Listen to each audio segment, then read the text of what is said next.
Hey, thanks for coming back. If you're a subscriber, remember, I love my subscribers. And if you're new, think about subscribing. I'm John Stark from movieguy.com, and this is The Lord of the Rings, The Rings of Power, Season 1, Episode 3, recap review with spoilers, because I don't know why we wouldn't talk about them. And I'm a blind film critic, so I still don't know what those orcs look like. I'm just assuming they look like the orcs from back in the day. Vaguely like them when I could see, because I could see when the original Lord of the Rings trilogy hit theaters. Yes, I am that old. Yeah, so that's kind of the thing. I don't know what that wolf looked like. I just kind of imagined like a larger version of a dire wolf, but like angrier. I don't know if that's what it was, but yeah, so episode 3 of the most divisive series currently airing on television that has the internet in an uproar.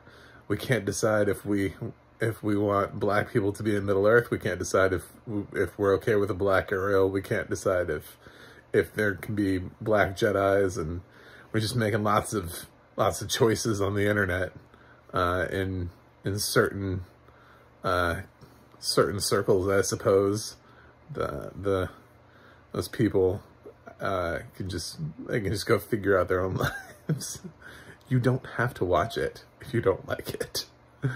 So I still think the series is good. I think now it's starting to have a little bit of growing pains where it's like, shit, we have a large ensemble and we keep growing it. They keep introducing more characters, and it's like, what do we do? What do we do with these characters? How do we flesh them out?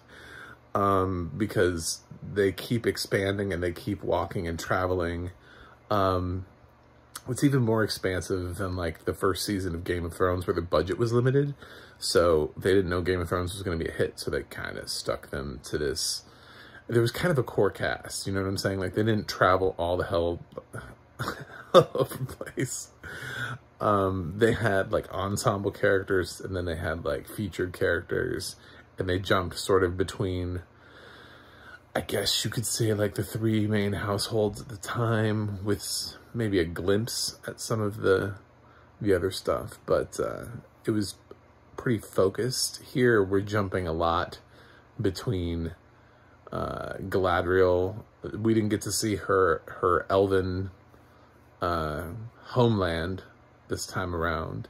We've got orcs using slaves to cut tunnels and tear up roofs and doing stuff, and we got to check in on the Hobbits, or whatever they call themselves right now, but they're Hobbits. Let's just be honest. We've got to check on the strangers. Got to pop up, although it waited a while. He was kind of late in this episode. I was like, is the stranger going to be in this episode? Because he was like the most interesting thing about the last episode. Are we really just going to skip an episode without him? So that was something, but we didn't check back in on the woman and her kid that murdered that orc, and her stuff, and her people who were like, we're leaving this town. So there was just a lot of people who we're balancing a cast. We're trying to balance the story around, and then they go and introduce more people. Like, Galadriel met the dude who saved her on the raft, right? So now we have to follow his story, which we literally did. We literally followed him around, and then Galadriel's like, oh, by the way, I know you're the king. Mic drop. So, and I was like, oh, that makes no sense whatsoever, but cool. We'll go with that, if that's where the story wants to take us. Mainly because I hated the Queen Regent, or Evil Queen, or whatever we want to call her.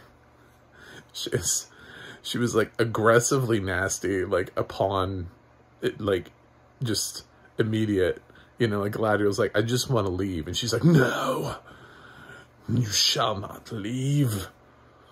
We hate elves. And it's like, then let her leave. Like, I don't, what, okay.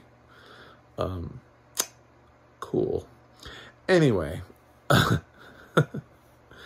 so yeah, it's getting a little bit harder to manage the cast. I guess is the only thing that we are starting to notice and bounce around the storylines and kind of keep you engaged. But most ensembles don't always touch in on everybody.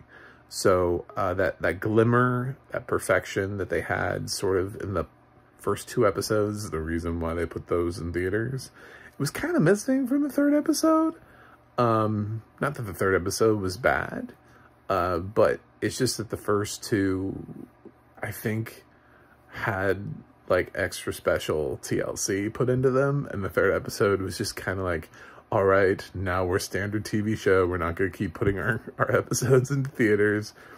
We're just going to do our thing. So it kind of slowed down a minute, and it started functioning as a real TV show. So it lost sort of that cinematic feel to it, and it just started operating and functioning as a TV show.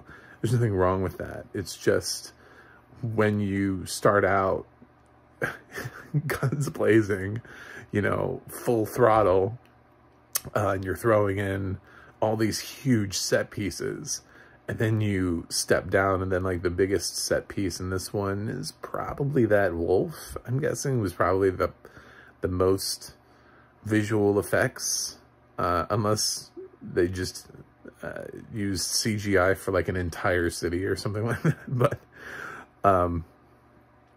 anyway, I think you guys get what I'm saying. But it just, it sort of stepped back into, I think this is what we can expect moving forward, is more of this. Of course, this is also traditionally where TV shows go in the middle of their season. So they usually hit hard in the beginning, and then they hit hard at the end. And in the middle, we get character development, on the road, so to speak. So it also doesn't surprise me that this is where we are. But I do have to note somehow that there is a difference in quality between episodes 1 and 2 and 3. So the audio description is still working for me, for the most part, mainly because there wasn't really anything to describe. I could have used size relativity on the wolf. It's something that I push for when I talk about audio description. I've talked about it with some narrators, is sometimes we're just, adjectives are given to describe how large something is. But when you start describing something as being like larger than normal, like I got the vibe that this wolf was quite big, or whatever you want to call it, whatever the name of the animal was, that was attacking the chain gang. Size relativity would have helped. Like, how much bigger is it? Like, bigger than the things it's fighting? Is it twice the size? Is it just slightly larger than a wolf? Like, is it kind of like a dire wolf? Is it like 2 stories tall? Like, I don't know. So larger just doesn't, it leaves blind and visually impaired people going, how much larger? And then we just sort of like make that in our minds, but it may not be true. We could have a much larger vision of what's actually on screen, or a much smaller version of what's really on screen. So always use size relativity whenever possible. If you can say it's as large as blank, or slightly taller than blank, those kind of things actually work a lot better than just gargantuan. It's like, all right, well, I mean, I could say that about anything. I took a gargantuan poop this morning, you know?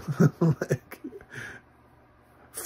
what does that mean to you? You know, like, other than being gross, I mean, like, what is that? I can put that adjective in front of literally anything. It doesn't tell you, like, you're gonna just think I I did a lot, but how did I do it gargantuanly, you know? Like, what qualifies the gargantuan part of that?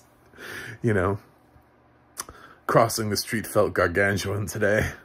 It's like, okay, why? And how so? And what was, you get what I'm saying? Like, adjectives, you can't just put them in places and hope for them to land and be the defining factor in things, which is why size relativity works so well.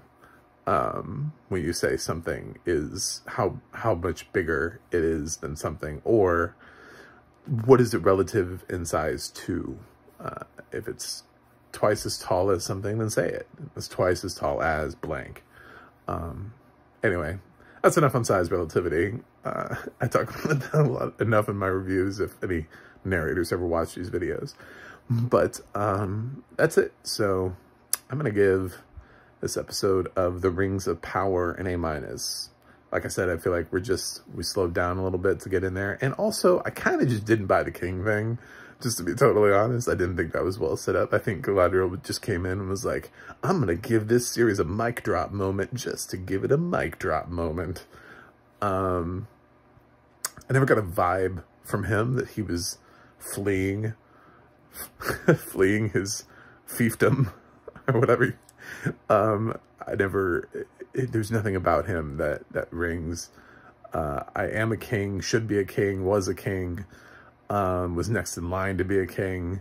None of that. It's just a guy with a particular set of skills, which feels kind of like if he was really the king, would he be that good of a fighter? I don't know. Anyway, let me know what you think in the comments. I love my comments.